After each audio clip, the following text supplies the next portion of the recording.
Hmm.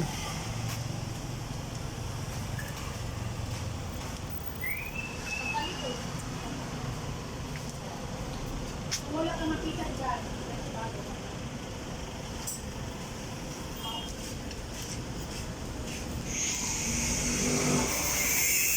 Tingnan na ito nilang kuwan.